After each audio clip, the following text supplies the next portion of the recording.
Assalamualaikum warahmatullahi wabarakatuh. Selamat malam pemirsa Silampari TV yang berada di rumah dan dimanapun Anda berada. Tentunya senang sekali saya Muholik dapat berjumpa kembali dalam acara kesehatan. Tentunya yang memberikan edukasi serta informasi kepada pemirsa dan seluruh masyarakat dalam acara Dokter Kite. Pada kesempatan malam hari ini tentunya sudah hadir narasumber, yaitu Dr. Julius Parlin ataupun Dr. JP ya. Terima kasih atas kehadirannya dokter ya. Dan pada malam hari ini pemirsa, kita akan mengupas tentang nyeri haid pada wanita ataupun yang sering disebut yaitu dysmenorrhea. Nah, pada kesempatan malam hari ini kami persilakan dokter untuk menerangkannya.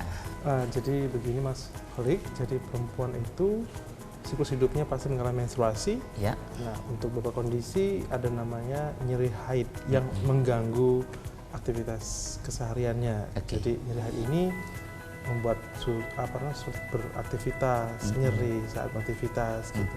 Seperti itu Mas. Kemudian untuk penyebab daripada nyeri haid itu sendiri apa sih dok? Oke. Jadi dysmenorrhea ini kita bagi dua ya. Ada dysmenorrhea primer sama dysmenorrhea sekunder. Jadi dysmenorrhea atau nyeri haid ini kalau primer berarti dia pada awal-awal pertama kali haid, 1-2 siklus menstruasi dianya akan mengalami nyeri haid. Nah, itu primer, usia muda biasanya.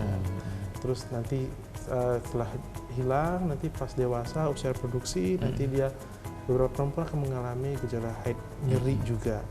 Ini sebagian besar hormonal karena perempuan itu ujung-ujungnya hormon. Dan ada juga yang ketidakseimbangan hormon tadi, ada juga kelainan pada anatomi dari rahimnya atau dari rahim sendiri. Gitu. Kemudian untuk gini dok, cara mengatasi nyeri itu sendiri dokter, karena sebagian, bukan sebagian ya, seluruh wanita ini mengalami mayoritasnya. Untuk mengatasinya dokter. Oke, jadi begini, dysmenorrhea atau nyeri haid itu sendiri dua terapinya. Terapi non farmakologi, maksudnya tanpa obat-obatan ataupun dengan menggunakan obat-obatan. Jadi untuk non farmakologi ini mungkin dikembalikan pada misalnya mendekati haid dia harus relaksasi, olahraga, tidak minum kopi ataupun teh yang merangsang nyeri lebih besar lagi atau minum air dingin gitu ya. Terus berikutnya adalah terapi farmakologi, maksudnya diberikan obat-obatan mulai dari obat anti nyeri, pemati nyeri ya sebangsa golongan asam fenamate gitu ya, sampai nanti terapi hormonal yang baik seperti PKB atau sampai nanti dia suntik hormon kalau pada kondisi-kondisi berat sekali. Gitu. Dan itu dokter ya, untuk tanda-tanda haid ini kan ada mungkin ada yang normal kemudian berbahaya ini dokter. Jadi gini, kalau bicara mengenai haid itu sendiri, bahwa haid itu seorang perempuan itu wajib ya setelah dia menas haid pertama sampai masa nanti mendekati usia perimenopause, usia kurang dari 50 tahun, dia tiap bulan harus haid. Itu normal, itu yang pertama. Yang kedua, lamanya haid berkisar 2-7 hari. Berikutnya juga biasanya itu hari pertama keduanya padnya, tamponnya, softteknya, bahasa itu ya. Pampersnya itu biasa ganti sampai 3-4 kali untuk satu hari kedua, sampai ujung-ujung nanti hari kelima sampai yang 7 dia habis kering seperti itu. Gitu. Nyerinya memang ada nyeri, tapi nyerinya masih bisa ditolerir.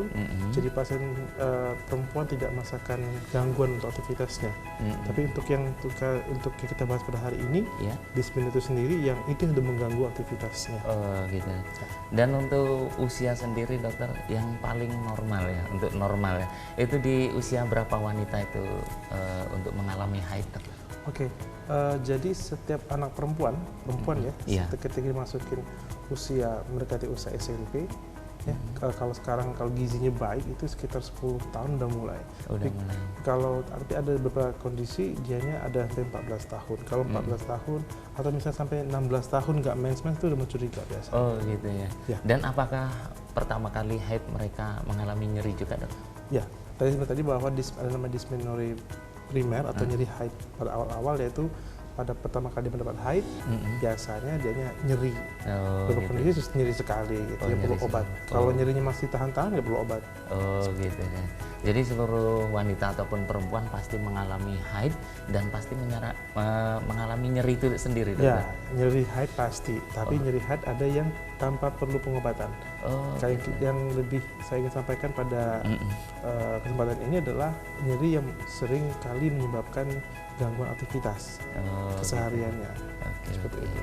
Oke, dan pemirsa Silambari TV yang berada di rumah dan dimanapun Anda berada, tentunya jangan kemana-mana, tetap di acara Dokter Kita, Sehat dari Kita, Sehat Gali-Gali.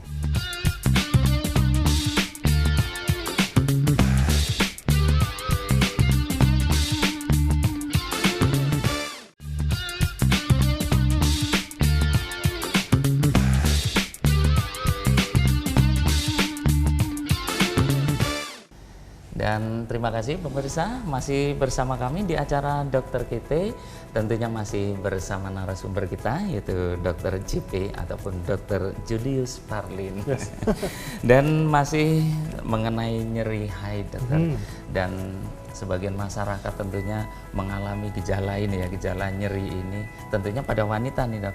Gejala nyeri pada bagaimana ya yang mengganggu aktivitas ini, Dok?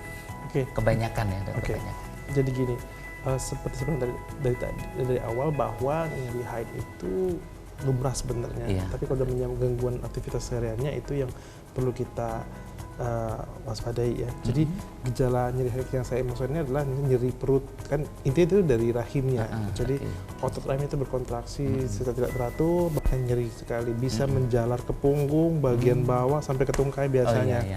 Terus nyeri pula atau kram yang hilang timbul, ataupun ada nyeri tumpul seperti itu juga. Mungkin sampai ke kepala juga, dokter? Bisa. Ya? Dan biasanya nyeri ini bisa muncul sebelum haid ataupun saat haid ataupun setelah haid. Oh gitu, dokter. Bisa. Nggak mesti harus sebelum haid gitu, dokter? Nggak mesti. Selama haid pun juga bisa nyeri. Kadang-kadang yang mengganggu sekali itu pada saat saat haid. Terkadang orang perempuan itu sampai ke kepala, sampai mual muntah, memang tidak nyaman. Makanya itu mengganggu aktivitas kesehariannya seperti itu. Biasanya sering marah juga, Dok? Nah, ganggu marahnya mudah juga berubah. Oh gitu ya. Mudah tersinggung jadinya.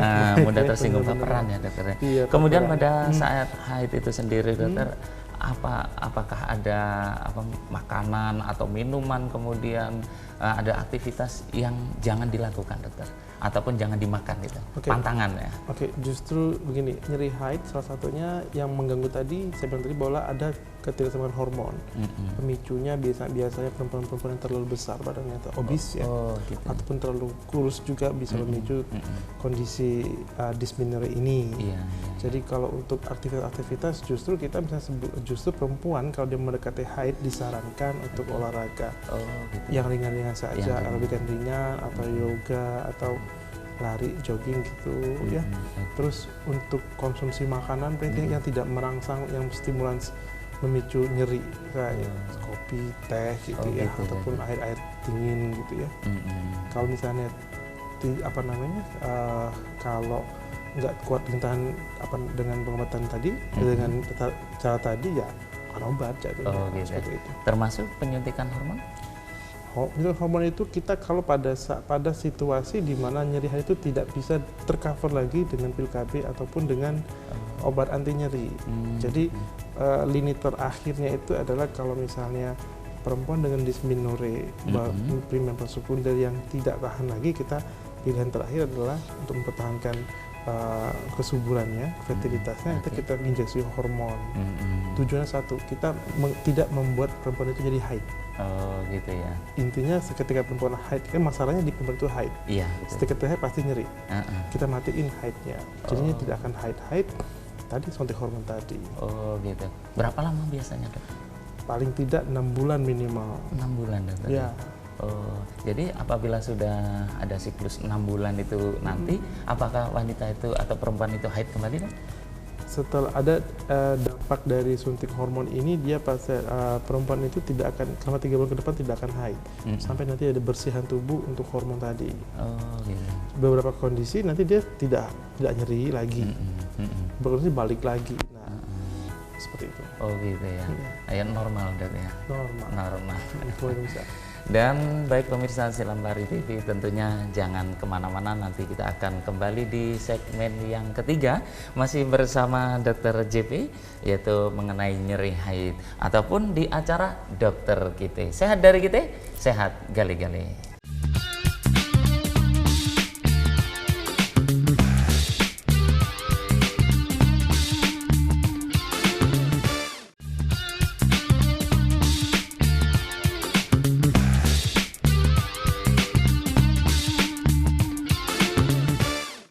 Baik, terima kasih pemirsa Silambari TV yang berada di rumah dan dimanapun Anda berada. Anda masih menyaksikan yaitu acara Dokter Kita masih bersama Dokter JP di kesempatan malam hari ini. Dan kemudian dokter, di sini terdapat yaitu nyeri haid, kemudian yang dikaitkan dengan penyakit kista, dokter ya. Betul. Dan untuk penyakit kista, apakah seringkali termasuk daripada deretan dari penyakit haid itu sendiri, dok? Oke, terima kasih Pak Kholik ya. Jadi begini, kista itu adalah kantong berisi cairan. Kista pada perempuan paling sering itu adalah kista ovarium ya. Kista ovarium. Jadi kalau misalnya kista ovarium ini lebih mendekati ke arah kista endometriosis mungkin ya. Iya, okay. Jadi kista endometriosis inilah yang karena kebanyakan produksi hormon estrogennya, jadi dia memicu nyeri haid, memicu haid berkontraksi, tidak teratur. Nah, untuk kista itu sendiri erat banget nih. Biasanya kalau perempuan nyeri haid itu kemungkinan besar kista. Apalagi misalnya kista, nyeri haidnya pada saat haid hari pertama. Sakit sekali, wah ini ada kista. Ya, kista ini kista endometriosis tadi. Ya. Dan untuk kista itu sendiri, ya mohon maaf dokter, ini pemirsa biar tahu kista itu sendiri apakah mengganggu, dokter? Untuk jadi gini, kista itu indung telur perempuan atau ovarium itu sendiri tiap bulannya, mulai dianya hari 0 haid sampai nanti dianya selesai kering terus ke haid berikutnya, dia akan berkembang dari ukurannya kecil sampai ukurannya sampai 2 cm, nanti dianya ovulasi. Nah di situ beberapa kondisi dia nggak mau pecah-pecah, nggak mau ruptur lah, itu ruptur bahasanya, keluar, dia stagnan, jadi kista fungsional. Beberapa kondisi kalau misalnya masih di bawah ukuran 3 cm, 4 cm kita masih observasi. Masih ini ya. Tidak membahayakan, karena kadang keimbangan hormon tadi estrogen, progesteron pada wanita sendiri itu kadang-kadang dia siklus bulan berikutnya dia hilang sendiri. Gitu, kan. Beberapa kondisi tidak akan menyebabkan nyeri haid, biasa-biasa saja sebenarnya. Biasa. Berarti seluruh wanita itu pasti ada kistanya, dokter? Kista dalam terminologi yang aman ya. Yang aman lah ya. Oke. Kemudian tadi dokter mengatakan yaitu endometriosis ya. Itu sebenarnya apa, dok? Jadi kista endometriosis itu adalah jadi gini, rahim itu ada 3 lapisan. 3 lapisan. Pertama lapisan endometrium, yang kedua myometrium dan perimetrium namanya ya. Jadi endometriosis itu adalah endometrium, berarti endometrium itu tidak pada tempatnya, seperti dalam rahim. Dia di luar rongga rahim, di luar rahim itu sendiri. Bisa menempel ke ovariumnya, nanti dia berkembang menjadi kista endometriosis seperti itu. Nah inilah kadang-kadang menyebabkan pasien itu nyeri, perempuan itu nyeri tepat pada saat dia haid. Kemudian untuk haid itu sendiri, dokter, kembali ke haid lagi ya. Kemudian ada ini, dokter ya, yang memang sudah berumah tangga, kemudian sudah memiliki anak ini, dokter ya, sudah memiliki putra dan putri, kemudian untuk menjauhkan ini, maksudnya jarak antara kelahiran, kemudian suntik KB ataupun minum pil KB itu, kemudian lama nggak haid ini, dok, bagaimana dokter caranya? Jadi gini, setiap siklus perempuan itu tidak semua serta-merta mengikuti pola yang teratur ya. Karena haid itu tidak serta-merta seperti setiap tanggal 1 pasti haid. Kondisi psikis, kondisi stres, kondisi beban fisik, beban mental ibu itu mempengaruhi panjang pendeknya haid. Kadang-kadang sampai 2 bulan, 3 bulan itu nggak haid. Kadang-kadang ibunya menjadi lebih kurus sekali atau ibu menjadi gendut sekali, itu juga mempengaruhi haid itu sendiri. Jadi kalau mau dipicu haidnya, kita kembalikan dulu nih, misalnya terlalu gendut, kita balikin ke berat tubuh yang normal. perlahan-lahan namun pasti akan balik sendiri haidnya. Oh gitu. Tapi beberapa kasus dia memang butuh harus dipicu hormon. Oh wajib ya, itu harus ya. Iya, untuk menuju itu. Kemudian bagaimana nanti dokter kalau untuk kalau menikah ya, apakah bisa hamil itu yang mereka rekan-rekan ataupun wanita yang memang sudah memiliki nyeri haid ataupun penyakit kista itu sendiri, dokter? Jadi gini, perempuan dengan riwayat nyeri haid siklis, maksudnya nyeri haid yang muncul tepat pada sehari pertama haid sampai ketiga haid. Kalau dia nggak haid berarti nggak sakit. Juga kita adalah kista endometriosis. Perempuan dengan kista endometriosis, baik dia belum menikah ataupun sudah menikah, itu dampaknya besar sekali untuk kehidupan kesehariannya karena sakit sekali. Iya betul. Terus dia sampai pingsan.